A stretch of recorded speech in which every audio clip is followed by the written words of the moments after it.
আমি বিশ্বাস করি তাণ্ডব বাংলাদেশের চলচ্চিত্রে তাণ্ডব ঘটিয়ে দেবে।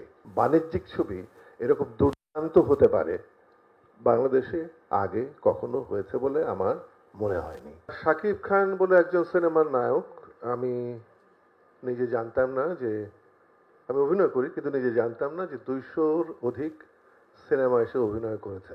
আমি শাকিব খানের প্রথম ছবি দেখি শিকারী। এর আগে টেলিভিশনে গান টান গাইলে এক ঝলক দেখতাম, দেখার আগ্রহ খুব একটা হওয়ার মতো ছিল না।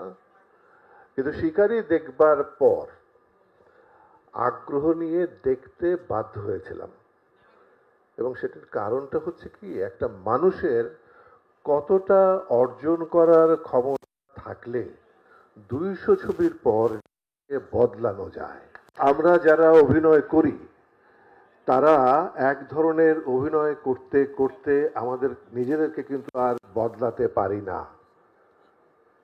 কিন্তু 200 ছবির পর সাকিবের অভিনয় যখন আমি মুগ্ধ হয়ে দেখতে বাধ্য হই, তখন মনে হয় সামনে আরো অনেক কিছু আছে। গত কয়েক বছরে এই লক্ষ্মী ছেলে অনেক কিছু করে যাচ্ছে। লক্ষ্মী মানে জয়া বলতে চেয়েছে লক্ষ্মী মন্ত, যে পয়সা ঘরে আনে সেও লক্ষ্মী। বান্ডেল থাকলে প্রতি সেনমানিতে টাকা বাঁচবে। বিকাশ সেনমানি বান্ডেল কিনে জিতুন প্রতি লেনদেনে। সাকিব যে লক্ষ্মী ছেলে সেটা কিভাবে মনে হলো আমার? আমরা কিন্তু অধিকাংশ এই ছবিতে যারা অভিনয় করেছি প্রত্যেকে টেলিভিশন বা মঞ্চের নিয়মিত অভিনেতা। আমাদের কিন্তু একটা শৃঙ্খলার মধ্য দিয়ে বড় হতে হয়। আমরা যখন স্টুডিওতে তাণ্ডবের শুটিংয়ে রয়েছি, আমি চারদিকের আয়োজন দেখছিলাম আর মুগ্ধ হচ্ছিলাম, এটাকে আমার দেশ।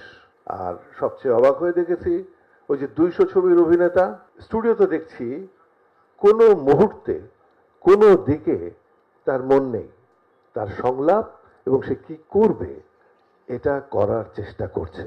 এটাই তো লক্ষ্মী ছেলে। রাফি সম্পর্কে আমি যেটা বলবো সেটা হচ্ছে, যখন থেকে সে ছবি করছে একটা মানুষ তার ভাবনা চিন্তার এত বদল ঘটাতে পারে, সেটা অবিশ্বাস্য যদি চোখে না দেখা যায়।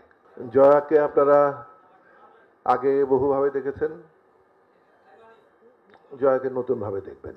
একটি স্থির চিত্রে সাকিব এবং সাবিলাকে দেখেছি, আমার মনে হয়েছে যে এই সিদ্ধান্তটি খুবই অসাধারণ। জুটির একটা আলাদা চমক আসতে চলেছে।